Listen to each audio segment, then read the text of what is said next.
Nous arrivons à la chronique judiciaire. Elle s'intéresse à la jurisprudence qui est un mot classique dans la grande famille judiciaire, fréquemment utilisé par les professionnels, mais le terme reste un peu flou pour le commun des mortels. Lors des décisions de justice relatives aux affaires constitutionnelles, judiciaires, administratives, financières et j'en passe, les juges font appel à la jurisprudence, comme si c'est la jurisprudence qui met en évidence le bon sens de la justice.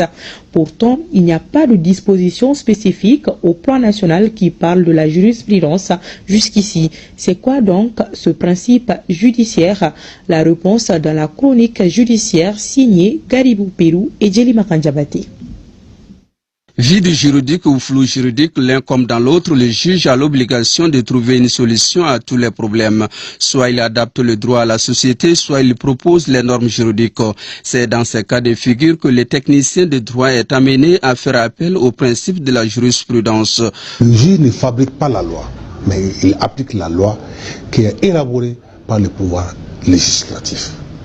Et dans cette application, naturellement, vous allez vous en percevoir que tout n'est pas prévu par les textes. Les litiges qui viennent souvent au juge, tout n'est pas prévu par les textes. Ou bien les textes qui nous viennent, tous les textes ne sont pas aussi assez clairs et précis pour donner une solution simple au juge. C'est dans ce contexte qu'est intervenue la notion de jurisprudence. Donc, en termes techniques, la jurisprudence, c'est l'ensemble des décisions, c'est l'ensemble des solutions apportées par les cours et tribunaux à un problème de droit posé. Il y a plusieurs types de jurisprudence. Pour le substitut général à la Cour d'appel de Bamako, les cas sont traités en fonction de la matière. C'est la raison pour laquelle la question de la spécialisation s'impose aux acteurs judiciaires. Quand vous regardez, il y a la matière civile, il y a la matière pénale, il y a la matière administrative, il y a la matière commerciale. Donc, en fonction des matières, la jurisprudence diffère. Silencieux, souvent vague, voire abstrait, comment les juges parviennent-ils à trancher, par exemple, les faits d'atteinte aux biens publics et les abus de biens sociaux? Je prends un exemple précis.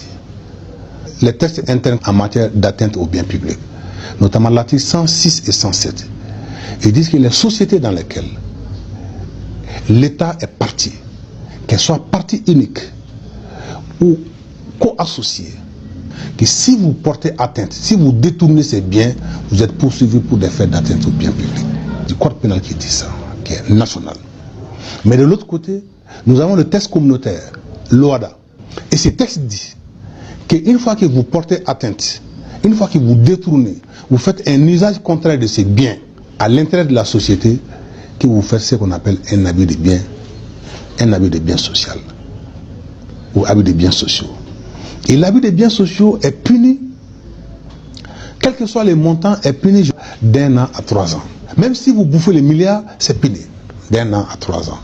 Mais par contre, dans le cadre d'atteinte aux biens publics prévu par le code pénal, une fois que vous dépassez la barre des 50 millions, vous êtes puni à perpétuité. La position de la Cour d'appel aujourd'hui est qu'il s'agit d'un cas d'atteinte aux biens publics. Mais on attend d'abord la réaction de la Cour suprême parce que les gens se sont prouvés en cassation.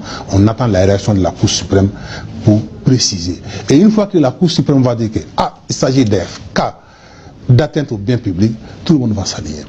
Mais si elle dit qu'il s'agit d'un cas d'abus de biens sociaux, et là, tout le monde va s'allier. Les décisions de jurisprudence donnent une source de droit. Sans équivoque, cette source de droit permet l'application des lois en fonction des critères contextuels. La jurisprudence, c'est le charme du droit. Parce que les textes ne peuvent pas tout prévoir. Quoi qu'on fasse, les textes ne peuvent pas tout prévoir. Les juges sont appelés souvent à compléter la loi. C'est ça le charme. Et c'est dans ces cas que les juges procèdent à l'émergence du droit.